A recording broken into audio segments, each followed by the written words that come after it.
If you clicked on this video, I'm sure you can relate to coming home after a long day of work with the complete intention of going to the gym or doing your laundry or working on your side business or doing something else that you told yourself you were going to do after you came home from work. But instead of doing those things, you somehow manage to gravitate towards the pantry, you somehow manage, your hand just can't help but just reach for your most delicious and most disgusting and unhealthiest snacks, and then your body can't help but just gravitate towards the couch, and then you pull out your phone and all of a sudden you're doom scrolling on the couch with maybe Netflix playing in the background. And then you start to feel a sense of shame because you're not doing the things that you said you were going to do, but then you just go further and more deeply into the doom scrolling and the snacks and the Netflix to forget about that shamefulness that you were feeling instead of actually doing the thing that you set out to do. I know exactly how it feels and it sucks, which is why I'm making this video. Now, the day has 24 hours, and those 24 hours can be divided into 3 chunks of 8 hours. The first 8 hours we spend sleeping, the second 8 hours we spend working, and then the third 8 hours we have free to do whatever we want to do. And many people talk about how the way you use these last 8 hours is the difference between achieving a high level of success and achieving a moderate level of success. But we can't just spend 16 hours a day working. I mean, maybe we can, but most of us don't want to do that. We want to enjoy our lives in different ways. So it's kind of a balancing act to figure out how we use these 8 hours in a way that's not just productive, but in a way where we're enjoying life as well. And for most of us, most of these 8 hours come after we come home from work, when we are fatigued and tired. And so because this is a common problem, I want to share with you 5 things that I did to stop wasting my evenings after work. One thing I did, and the thing I'm currently doing now and that I rely on right now to not waste my evenings after work, is that I started training jiu-jitsu. Now you might say, well, Jorge, I'm having trouble doing my laundry after a long day of work. You want me to start training jiu-jitsu after a long day of work? How's that going to work out? And the reason I bring this up is for 2 reasons. One, I really enjoy jiu-jitsu. I really enjoy seeing my progress on the jiu-jitsu mats. And I know that if I go too long without training, or if I just am inconsistent with my training, that it's going to hurt my progress as a jiu-jitsu practitioner. And so the idea of my progress being slowed down significantly is something that I don't like. And so the pain of that idea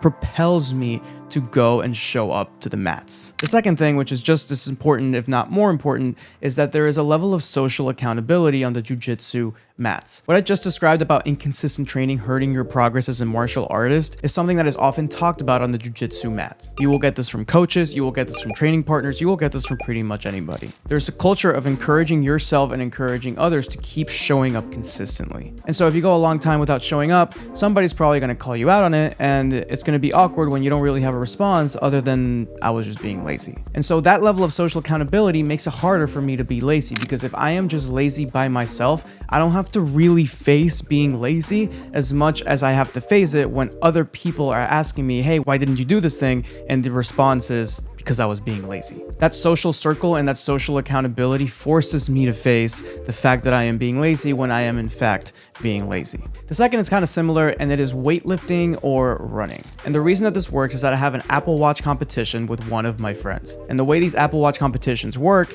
is that you get certain points for calories burned, minutes exercised, and hours where you stood up. And so because I don't want to lose in the competition, when I come home and I see that my friend is up in points, I go, well, damn, I don't want him to win. I need to beat him. I can't have him win. So I go and I get a little weightlifting session in, or I go on a run. And after I get the weightlifting session in and after I go on the run, I always feel 100 times better. And when you do those things enough over enough period of time and it becomes a habit, you just know that you're going to feel better if you do those things. And because it's habitual, you're much more likely to do it. In other words, you're much more likely to do it because number 1, it's habitual, and because number 2, it's ingrained in your mind that you're going to feel better doing it than if you don't do it. A third thing that you can do is not something that I've done personally, but it's something that my fiance does, which is going to a coffee shop after work. Once you're at the coffee shop, you can work on whatever it is that you need to work on, whether it's a side business, school, or something else. Now, the reason she does this is because she has to drive 40 minutes into the city to go to work. Once she gets out at 5 p.m., it is rush hour traffic, and she can either drive home at 5 p.m. and have it take her an hour and a half to get home,